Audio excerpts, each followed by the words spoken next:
ವಿಜಯ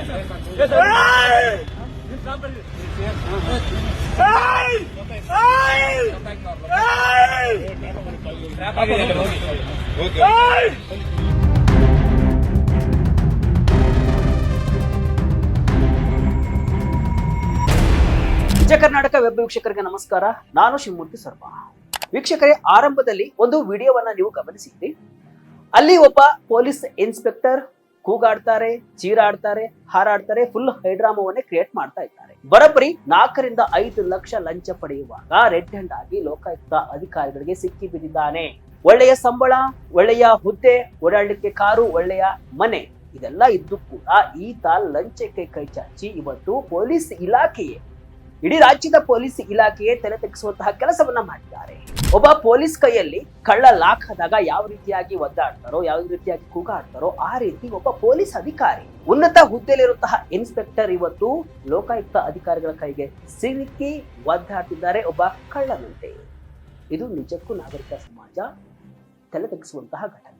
ವೀಕ್ಷಕರೇ, ಘಟನೆ ಬಗ್ಗೆ ವಿವರವಾಗಿ ನೋಡ್ತಾ ಹೋಗೋದಾದ್ರೆ, ಇಲ್ಲಿ ಕಾಣುವಂತಹ ಇನ್ಸ್ಪೆಕ್ಟರ್, ಈತನ ಹೆಸರು ಗೋವಿಂದರಾಜು ಅಂತ, ಬೆಂಗಳೂರಿನ ಕೆಪಿ ಅಗ್ರಹಾರ ಪೊಲೀಸ್ ಠಾಣೆಯ ಇನ್ಸ್ಪೆಕ್ಟರ್. ಇಲ್ಲಿ ಏನಾಗುತ್ತೆ ಅಂತಂದ್ರೆ, ಇವರ ಬಳಿ ಮೊಹಮ್ಮದ್ ಅಕ್ಬರ್ ಎಂಬಾತ ದೂರು ನೀಡಲು ಬರ್ತಾನೆ. ಒಂದು ಚೀಟಿಯ ವ್ಯವಹಾರಕ್ಕೆ ಸಂಬಂಧಿಸಿದಂತೆ ಒಂದು ದೂರನ್ನ ಕೊಡ್ಲಿಕ್ಕೆ ಬರ್ತಾರೆ. ಆಗ ಈ ಇನ್ಸ್ಪೆಕ್ಟರ್ ಗೋವಿಂದರಾಜ್ ಏನ್ ಮಾಡ್ತಾರೆ ಅಂತ ಅಂದ್ರೆ, ಆ ಮೊಹಮ್ಮದ್ ಅವರಿಗೆ ಬೆದರಿಕೆಯನ್ನ ಹಾಕ್ತಾರೆ. ಈ ಕೇಸಲ್ಲಿ ನಿನ್ನನ್ನೇ ಸಿಲುಕಿಸಿ ಬಿಡ್ತೀನಿ, ನೀನು ನನಗೆ ಲಂಚವನ್ನ ಕೊಡದೇ ಇದ್ರೆ ನಿನ್ನನ್ನ ಲಾಕ್ ಮಾಡ್ತೀನಿ ಅಂತ ಹೆದರ್ಸ್ತಾರೆ. ಯಾರನ್ನ? ದೂರು ಕೊಡುವಂತ ಬಂದಂತಹ ಮೊಹಮ್ಮದ್ ಅವರನ್ನ ಹೆದರ್ಸ್ತಾರೆ. ಆತ ಭಯಪಟ್ಟು ಪಾಪ ಲಂಚವನ್ನ ಕೊಡುವುದಾಗಿ ಒಪ್ಕೊಳ್ತಾರೆ. ತದನಂತರ ಅಡ್ವಾನ್ಸ್ ಆಗಿ 1 ಲಕ್ಷ ರೂಪಾಯಿಯನ್ನ ಕೊಟ್ಟು ಹೋಗ್ತಾರೆ.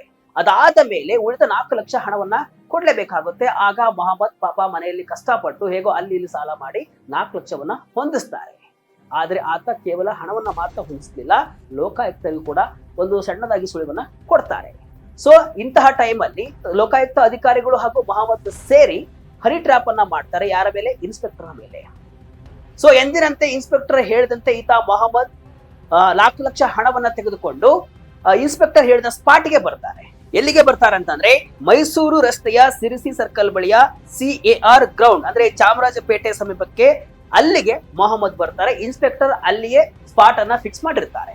ಆಗ ಮೊಹಮ್ಮದ್ ಅವರು 4 ಲಕ್ಷ ರೂಪಾಯಿ ಹಣವನ್ನ ಇನ್ನೇನು ಇನ್ಸ್ಪೆಕ್ಟರ್ ಕೈಗೆ ಕೊಡಬೇಕು.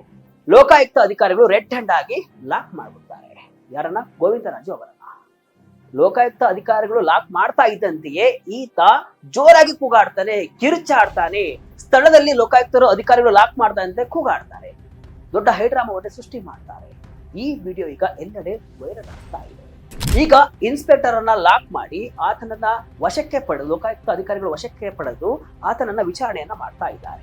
ಆತನ ಮೇಲೆ ಈಗ ಯಾರು? ಗೋವಿಂದರಾಜ್ ಮೇಲೆ ಪ್ರಿವೆನ್ಷನ್ ಆಫ್ ಕರಪ್ಷನ್ ಆಕ್ಟ್ ಅಡಿಯಲ್ಲಿ ಪ್ರಕರಣವನ್ನ ದಾಖಲಿಸಿದ್ದು, ಇನ್ಸ್ಪೆಕ್ಟರ್ ಗೋವಿಂದರಾಜು ಅವರನ್ನ ವಶಕ್ಕೆ ಪಡೆದು ಈಗ ವಿಚಾರಣೆಯನ್ನ ಮಾಡಲಾಗ್ತಾ ಇದೆ.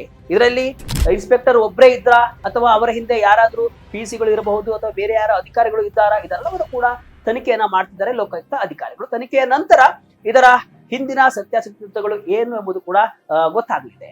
ಆನಂತರ ಲೋಕಾಯುಕ್ತ ಅಧಿಕಾರಿಗಳು ಹೇಳ್ತಾರೆ, ಯಾರು ಮೊಹಮ್ಮದ್ ಎಂಬ ದೂರುದಾರರು ಬರ್ತಾರೆ. ಅವರ ಬಳಿ ಈತ 5 ಲಕ್ಷಕ್ಕೆ ಬೇಡಿಕೆಯನ್ನ ಇಡ್ತಾರೆ. ಅದಾದ ನಂತರ ಮೊಹಮ್ಮದ್ ಅವರು ನಮಗೆ ಈ ವಿಷಯವನ್ನ ತಿಳಿಸಿದಾಗ ನಾವು ಮಾಹಿತಿಯನ್ನ ಆಧರಿಸಿ ಆತ ಏನು ಇನ್ಸ್ಪೆಕ್ಟರ್ ಗೋವಿಂದರಾಜು ಅವರು ಏನು ಸ್ಪಾಟ್ ಅನ್ನ ಫಿಕ್ಸ್ ಮಾಡಿದ್ರಲ್ವ, ಆ ಸ್ಪಾಟ್ಗೆ ನಾವು ಕೂಡ ದೂರುದಾರರ ಜೊತೆಗೆ ಬರ್ತೀವಿ, ರೆಡ್ ಹ್ಯಾಂಡ್ ಆಗಿ ಆತನನ್ನ ಹಿಡಿದಿದ್ದೇವೆ ಅಂತ ಈಗ ಲೋಕಾಯುಕ್ತ ಅಧಿಕಾರಿಗಳು ಅಧಿಕೃತವಾಗಿ ಹೇಳಿದ್ದಾರೆ. ಒಬ್ಬ ಉನ್ನತ ಅಧಿಕಾರಿ ಯಾವುದಕ್ಕೂ ಕಡಿಮೆ ಇರಲ್ಲ. ಸರ್ಕಾರವೂ ಕೂಡ ಆತನಿಗೆ ಸಂಬಳವನ್ನ ನೀಡ್ತಾ ಇರುತ್ತೆ, ಕೈ ತುಂಬಾ ಸಂಬಳವನ್ನ ಕೊಡ್ತಾ ಇರುತ್ತೆ. ಆದ್ರೂ ಕೂಡ ಇಂತಹ ನೀಚ ಕೆಲಸಕ್ಕೆ ಇಳಿತಾರೆ ಅಂತ ಆದ್ರೆ, ಇಂತಹ ಒಬ್ಬ ಅಧಿಕಾರಿಯಿಂದ ಇಡೀ ಪೊಲೀಸ್ ಇಲಾಖೆ ತೆರೆ ತಗ್ಗಿಸುವಂತಹ ಘಟನೆ ಇದು. ಪೊಲೀಸ್ ಇಲಾಖೆಯ ಮರ್ಯಾದೆ ತೆಗೆದಂತಹ ಇನ್ಸ್ಪೆಕ್ಟರ್ ಇವರು. ಈತ ಒಬ್ಬ ಮಾಡುವ ಕೆಲಸದಿಂದ ಇಡೀ ಪೊಲೀಸ್ ಇಲಾಖೆಯಲ್ಲಿರುವಂತಹ ಪೊಲೀಸರನ್ನ ಸಾರ್ವಜನಿಕರು ನೋಡುವಂತಹ ದೃಷ್ಟಿಯೇ ಬೇರೆ ಆಗುತ್ತೆ. ಎಲ್ಲಾ ಪೊಲೀಸರು ಇದೇ ರೀತಿಯಾದಂತಹ ಭಾವನೆ ಮೂಡುತ್ತೆ. ಪೊಲೀಸರು ರಕ್ಷಕರಾಗಬೇಕು ಹೊರತು ಭಕ್ಷಕರಾಗಬಾರದು. ನಿಜ, ನನಗಂತೂ ಅನ್ಸುತ್ತೆ, ಇಂತಹ ಅಧಿಕಾರಿಗಳು ಅಂದ್ರೆ ಸಮಾಜದಲ್ಲಿ ಉನ್ನತ ಸ್ಥಾನದಲ್ಲಿಂತಹ ಅಧಿಕಾರಿಗಳು ಈ ರೀತಿಯಾಗಿ ಸಿಕ್ಕಿ ಬಿದ್ದಾಗ, ಈ ರೀತಿಯಾಗಿ ವಿಡಿಯೋಗಳು ವೈರಲ್ ಆದಾಗ ಸಮಾಜಕ್ಕೆ ಹೇಗೆ ಮುಖವನ್ನ ತೋರಿಸ್ತಾರೆ ಅಂತ. ಸಮಾಜಕ್ಕೆ ಹೋಗ್ಲಿ, ಆತ ಮನೆಯಲ್ಲಿರುವಂತಹ ತಮ್ಮ ಮಕ್ಕಳಿಗಾಗ್ಲಿ, ಹೆಂಡತಿಗಾಗ್ಲಿ, ಸಂಬಂಧಿಕರಿಗಾಗ್ಲಿ ಯಾವ ರೀತಿಯಾಗಿ ಮುಖವನ್ನ ತೋರಿಸ್ತಾರೆ.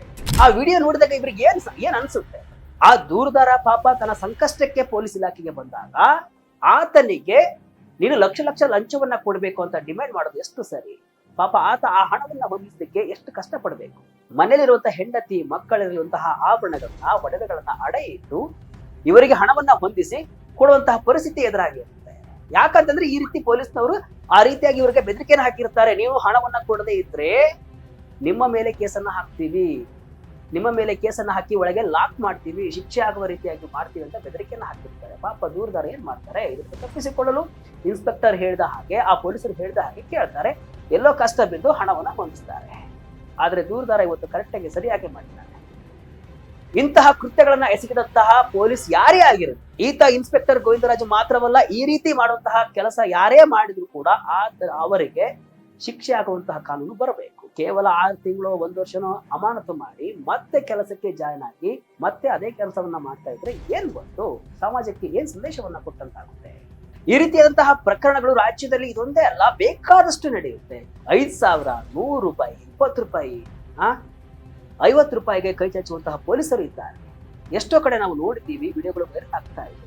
ನಾಚಿಕೆ ಆಗ್ಬೇಕು ಇಂಥ ಕೆಲಸವನ್ನ ಮಾಡಿದ್ದಕ್ಕೆ, ಇಂಥ ಕೆಲಸಕ್ಕೆ ಕೈ ಹಾಕಿದ್ದಕ್ಕೆ.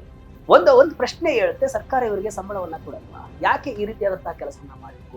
ನಿಜ ನನಗನ್ಸುತ್ತೆ, ಎಲ್ಲಾದ್ರೂ ಕೂಡ ಆಚೆ ಈಚೆ ಅಥವಾ ರೋಡಲ್ಲಿ ಪೊಲೀಸರನ್ನ ನೋಡಿದಾಗ ಅವರ ಮೇಲೆ ಒಂಥರ ಅಸಹ್ಯ ಭಾವನೆ ಮುಟ್ಟುತ್ತೆ. ನನಗಂತಲ್ಲ, ಬೇರೆ ಎಲ್ಲರಿಗೂ ಕೂಡ ಸಾರ್ವಜನಿಕರಿಗೆ ಇದೇ ರೀತಿಯ ಭಾವನೆ ಫೀಲ್ ಆಗುತ್ತೆ, ಇದೇ ರೀತಿಯಾದಂತಹ ಒಂದು ಫೀಲ್ ಆಗುತ್ತೆ. ಪೊಲೀಸ್ ಅಂದ್ರೆ ದುಡ್ಡು ಕೇಳ್ತಾರೆ, ನಮ್ಮನ್ನ ಹೊಡಿತಾರೆ, ಬಡಿತಾರೆ, ಹೆದರಿಸ್ತಾರೆ, ಏಕವಚನದಲ್ಲಿ ಮಾತಾಡ್ತಾರೆ, ಮರ್ಯಾದೆಯನ್ನ ಕೊಡಲ್ಲ. ಈ ರೀತಿಯಾದಂತಹ ಭಾವನೆ ಈಗ ಪೊಲೀಸರ ಮೇಲೆ ಕ್ರಿಯೇಟ್ ಆಗಿದೆ. ಅದು ಇಂತಹ ಅಧಿಕಾರಿಗಳಿಂದ. ನಾನು ಆಗ್ಲೇ ಹೇಳಿದ ಹಾಗೆ ಈತ ಮಾಡಿದ ಒಂದು ಕೃತ್ಯದಿಂದ ಇಡೀ ಪೊಲೀಸ್ ಇಲಾಖೆಯನ್ನೇ ನೋಡುವಂತಹ ದೃಷ್ಟಿ ಬದಲಾಗ್ತಾ ಇದೆ. ಸೊ ಇನ್ನಾದ್ರೂ ಕೂಡ ಪೊಲೀಸ್ ಇಲಾಖೆ ಅಥವಾ ಗೃಹ ಇಲಾಖೆಯವರು ಎಚ್ಚೆತ್ತುಕೊಂಡು ಮತ್ತೆ ಇಂತಹ ಘಟನೆಗಳು ಮರುಕಳಿಸದಂತೆ ನೋಡ್ಕೊಳ್ಬೇಕು. ನೋಡೋಣ, ಇವತ್ತು ಗೋವಿಂದರಾಜ್ ಅವರು ಲಾಕ್ ಆಗಿದ್ದಾರೆ. ಸುಮಾರು 5 ಲಕ್ಷ ಲಂಚವನ್ನ ಸ್ವೀಕರಿಸುವಾಗ ಮುಂದೆ ಪೊಲೀಸ್ ಇಲಾಖೆ ಇವರ ಮೇಲೆ ಯಾವ ರೀತಿಯಾದ ಕ್ರಮವನ್ನ ತೆಗೆದುಕೊಳ್ಳುತ್ತೆ ಅನ್ನೋದನ್ನ ನೋಡೋಣ. ನಿಮಗೆ ಏನ್ ಅನಿಸ್ತು ಈ ಸುದ್ದಿ ಬಗ್ಗೆ ಕಮೆಂಟ್ ಮೂಲಕ ನಿಮ್ಮ ಅಭಿಪ್ರಾಯವನ್ನ ತಿಳಿಸಿ. ಇದೇ ರೀತಿಯ ಸುದ್ದಿಗಳಿಗಾಗಿ ವಿಜಯ ಕರ್ನಾಟಕ ವೆಬ್ಸೈಟ್, ಫೇಸ್ಬುಕ್ ಹಾಗೂ ಯೂಟ್ಯೂಬ್ ಪೇಜ್ ಅನ್ನ ಫಾಲೋ ಮಾಡ್ತಾರೆ. ಧನ್ಯವಾದಗಳು.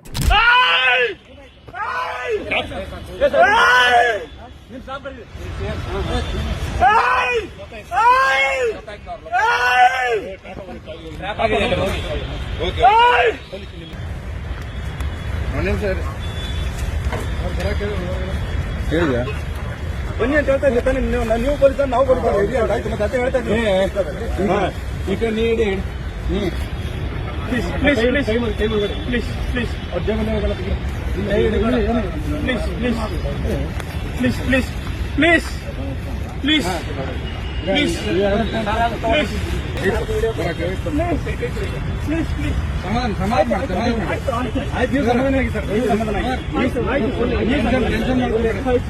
ಸಮಾಧಾನ ಆಗಿ